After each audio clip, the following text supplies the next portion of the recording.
बेमिसाल का जुमला देने वाली भारतीय जनता पार्टी के खिलाफ पूरे देश भर में धरना प्रदर्शन हो रहा है। तमाम तरीके के लोग सरकार की नीतियों के खिलाफ खुलकर विरोध कर रहे हैं, लेकिन सरकार जो है वो मंचों से अभी भी भाषणों में कह रही है कि अब की बार मोदी सरकार वो भी 400 के पार वाली सरकार का विरोध आखिर क्यों किया जा रहा है? क्योंकि 10 साल लगभग भारतीय जनता पार्टी को सत्ता में रहते हुए हो गए हैं, लेकिन 24 का चुनाव नजदीक है। चुनावी जुमलों की बारिश की जा रही है जनता के ऊपर, लेकिन जनता जो है अब भारतीय जनता पार्टी की चाल, चरित्र और चेहरा से वाकिफ हो चुकी है। और आप देखेंगे देश भर में लोग बीजेपी के खिलाफ धरना दे रहे हैं। ईवीएम सबसे बड़ा मुद्दा है, इसके साथ साथ किसान आंदोलन फिर से शुरू हो चुका है। एमएसपी की गारंटी देने वाले देश के प्रधानमंत्री अपनी ही बातों से और अपने ही वादों से मुकर गए हैं, इसलिए देश के किसान तमाम बॉर्डरों पर बैठे हैं, लेकिन देश की राजधानी में आने के लिए उनको परमिशन नहीं दी जा रही है। सोचिए, यूपी की राजधानी लखनऊ में 69,000 शिक्षक भर्ती को लेकर पिछले 2 साल से भी ज्यादा का समय हो गया। लंबे अरसे से बैठे छात्र नियुक्ति पत्र की मांग कर रहे हैं। देश में सत्ताधारी लोग सत्ता में कहकर आए थे कि हम भर भर कर नौकरियां देंगे। उत्तर प्रदेश के तो मुख्यमंत्री बकायदा कह रहे थे कि उत्तर प्रदेश सर्वश्रेष्ठ राज्य है और उत्तर प्रदेश में देश विदेश से लोग नौकरी करने आया करेंगे। और उन्हीं के राज्य के लोगों के साथ किस तरीके की बदसलूकी की जा रही है, लगातार आप तस्वीरों में देखते जाइए। न्याय यात्रा, भारत जोड़ो न्याय यात्रा राहुल गांधी लगातार कर रहे हैं और लोगों को जागरूक कर रहे हैं, लोगों की समस्याओं को जानने का प्रयास कर रहे हैं, क्योंकि कहीं ना कहीं देश के आम जनता जो है वो गरीबी, भुखमरी, लाचारी से परेशान हो चुकी है। डॉक्टर रितु, कैसे कॉलेज यूनिवर्सिटी में एसटी एससी माइनॉरिटी बच्चों के साथ भेदभाव किया जा रहा है।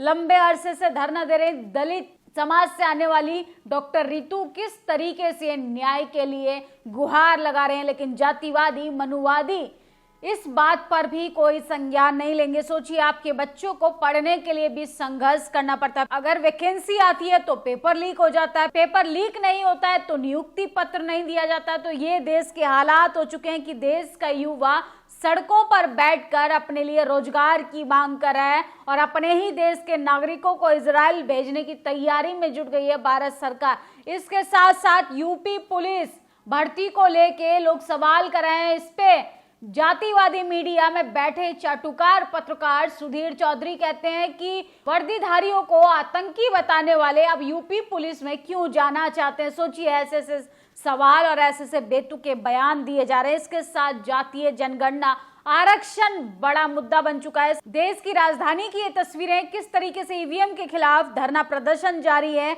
और लोगों को किस तरीके से डिटेन कर लिया गया है। उदित राज लिखते हैं कि दिल्ली पुलिस ईवीएम के विरोध में एकत्रित हुए हजारों प्रदर्शनकारियों को जंतर मंतर से गिरफ्तार कर लेगी। उनके साथ बुरा बर्ताव किया जा रहा है। मेरे साथ कांग्रेस नेता श्री दिग्विजय सिंह भी हैं और अन्य साथियों को भी गिरफ्तार करने के लिए प्रशासन को आगे कर दिया गया है। सोचिए, इन तस्वीरों को देखिए कि किस तरीके से देश की राजधानी में आप धरना प्रदर्शन नहीं कर सकते, किसान नहीं आ सकते हैं, युवा नहीं आ सकता है, महिलाएं नहीं आ सकती हैं धरना देने के लिए।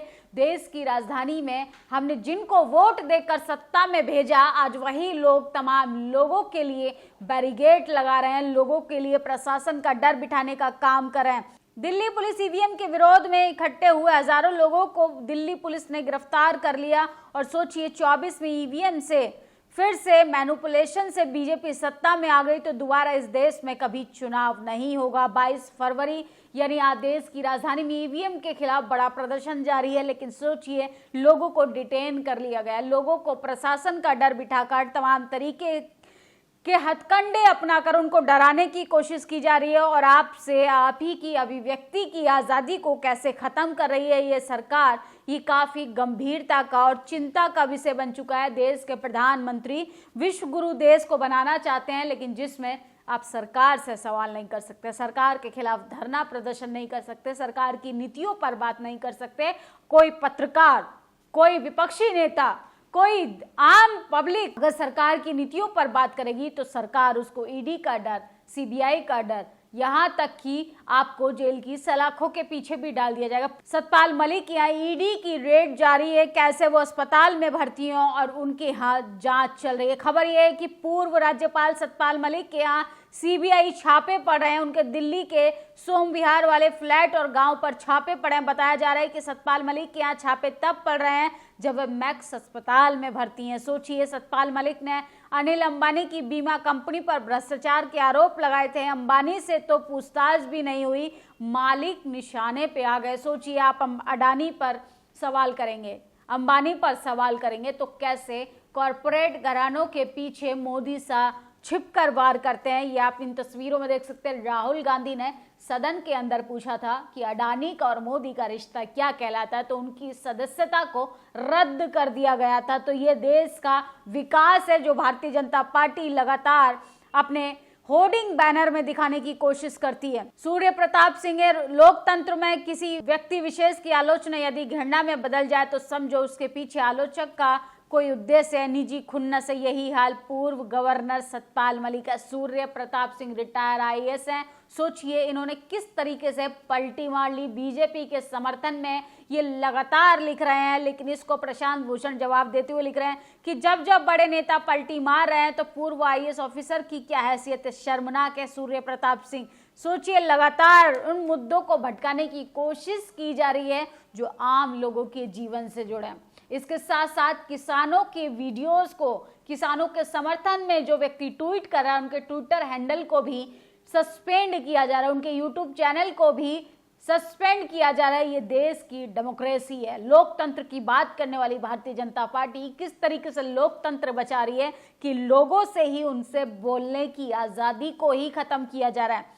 एक्स प्लेटफॉर्म के अकाउंट पे ग्लोबल गवर्नमेंट अफेयर्स ने पोस्ट करके बताया कि भारत सरकार के आदेश के बाद हमने कुछ अकाउंट और पोस्ट को ब्लॉक कर रहे हैं, लेकिन उसे ब्लॉक करने को लेकर हम असहमत है। सोचिए, भारत सरकार के कहने पे किस तरीके से लोगों के ट्विटर हैंडल को और यूट्यूब चैनल को सस्पेंड किया जा रहा है। मैं किसान का बेटा हूं, छापों से नहीं घबराता हूं। पूर्व गवर्नर सतपाल मलिक ने देश के प्रधानमंत्री नरेंद्र मोदी को यह अस्पताल में रहते हुए कहा कि सोचिए, तानाशाह सरकार की करतूतें देखिए, कितना डर लग रहा है धरना प्रदर्शन से, विपक्षी नेताओं के सवालों से कि जब कोई व्यक्ति अस्पताल में भर्ती है तो उनके घर पर छापेमारी की जा रही है। मैं भ्रष्टाचार में शामिल जिन व्यक्तियों की शिकायत की थी उन व्यक्तियों की जांच न करके मेरे आवास पे सीबीआई द्वारा छापेमारी की गई। मेरे पास 4-5 कुर्ते पजामे के सिवा कुछ नहीं मिलेगा। तानाशाह सरकारी एजेंसियों का गलत दुरुपयोग करके मुझे डराने की कोशिश करिए। मैं किसान का बेटा हूं, न डरूंगा न झुकूंगा। सतपाल मलिक पूर्व गवर्नर का ये ट्विटर हैंडल से बकायदा ये ट्वीट कर लोगों को बताने की कोशिश कर रहे हैं। सोचिए, श्रीनिवास, पूर्व गवर्नर सतपाल मलिक के घर सीबीआई का छापा नॉर्थ कोरिया बन चुका है। भारत में आपका स्वागत है। दिल्ली में सीबीआई की छापेमारी, पूर्व गवर्नर के गांव में और दिल्ली में मौजूद फ्लैट में छापेमारी शुरू हो चुकी है। नीरज झा लिखते हैं, पढ़ना ही था सतपाल मलिक के घर ये छापा, रूल क्लियर है, छापा तो छापा। सतपाल मलिक ने खुद बेशक नहीं छापा, लेकिन छापने वालों को मटेरियल तो मिला। सोचिए, लगातार जो लोग जो हैं सरकार से अब बगावत करने के लिए, आर पार की लड़ाई करने के लिए पूरा मूड बना चुके हैं, लेकिन सरकार पूरी तरह से एक्सपोज हो चुकी है। सोचिए, किसान आंदोलन में लगातार आंसू गैस छोड़े जा रहे हैं, लोगों के ऊपर किस तरीके से बर्बरता की जा रही है,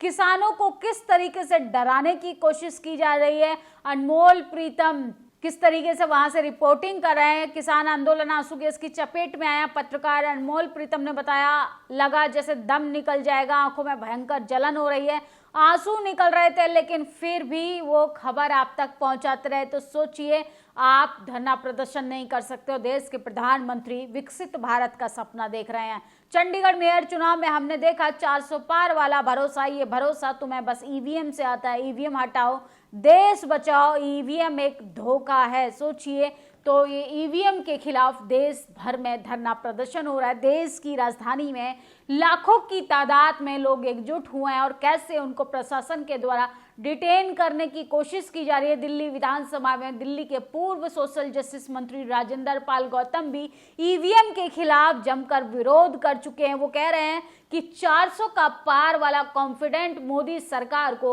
ईवीएम मशीन से आता है। जब आप ईवीएम मशीन पर बात कर रहे होते हैं तो यूट्यूब पर एक नोटिफिकेशन जारी होता है कि आप सरकार के खिलाफ, चुनाव आयोग के खिलाफ, ईवीएम मशीन के खिलाफ विरोध मत कीजिए, क्योंकि तानाशाह सरकार सबको डराकर, धमकाकर, चुप कराकर सत्ता पर कायम रहना चाहती है। लेकिन ये देश डेमोक्रेसी है। अगर हमको संविधान यह आजादी देता है कि हम सरकार का विरोध करें, तो सरकार का भी ये कर्तव्य बनता है कि सबके संवैधानिक अधिकारों की रक्षा में वो काम करे। सोचिए इस वीडियो पर आपकी क्या प्रतिक्रिया, कमेंट बॉक्स में जरूर बताएं कि किसान परेशान, युवा परेशान, जवान परेशान, महिलाएं परेशान, तो 400 के पार वाला कॉन्फिडेंस सरकार के अंदर कहां से आता है। शुक्रिया।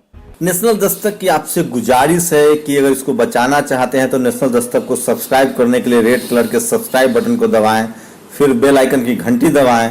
नेशनल दस्तक को बचाने के लिए बहुत जरूरी है कि हर खबर को शेयर करें, लाइक करें, कमेंट जरूर करें।